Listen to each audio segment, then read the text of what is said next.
తెలంగాణలో బీఆర్ఎస్ బాటలోనే కాంగ్రెస్ ప్రభుత్వం నడుస్తోందని బీజేపీ నేత నిజామాబాద్ ఎంపీ ధరంపురి అరవింద్ ఆరోపించారు. ఆ రెండు పార్టీలకు కమిషన్లు, కలెక్షన్ తప్ప రైతులను ఆదుకోవాలనే సోయి లేదని విమర్శించారు. జగిత్యాల జిల్లా కోరుట్ల నియోజకవర్గంలో ఇబ్రహీంపట్నం మండలం కోజన్ కొత్తూరు, మేడిపల్లి గ్రామాల్లో ఇటీవల కురిసిన అకాల వర్షానికి దెబ్బతిన్న పంటలను ఎంపీ అరవింద్ పరిశీలించారు. పంట నష్టంతో పుట్టెడు దుఃఖంతో ఉన్న రైతులను ఓదార్చారు. జిల్లా కలెక్టర్ సత్యప్రసాద్తో ఫోన్లో మాట్లాడి క్షేత్రస్థాయిలో పంట నష్టాన్ని అంచనా వేసి ప్రభుత్వానికి నివేదిక పంపించి రైతులను ఆదుకోవాలని సూచించారు. వ్యవసాయంపై దృష్టి పెట్టిన కేంద్ర ప్రభుత్వం ముందు చూపుతో రైతులు నష్టపోకుండా ఉండేందుకు ఫసల్ బీమా పథకాన్ని ప్రవేశపెట్టిందని తెలిపారు.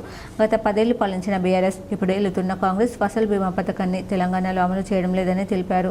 ఫసల్ బీమా అమలు చేయకపోవడంతో ప్రకృతి వైపరీత్యాలు సంభవించినప్పుడు రైతులు తీవ్రంగా నష్టపోతున్నారని తెలిపారు.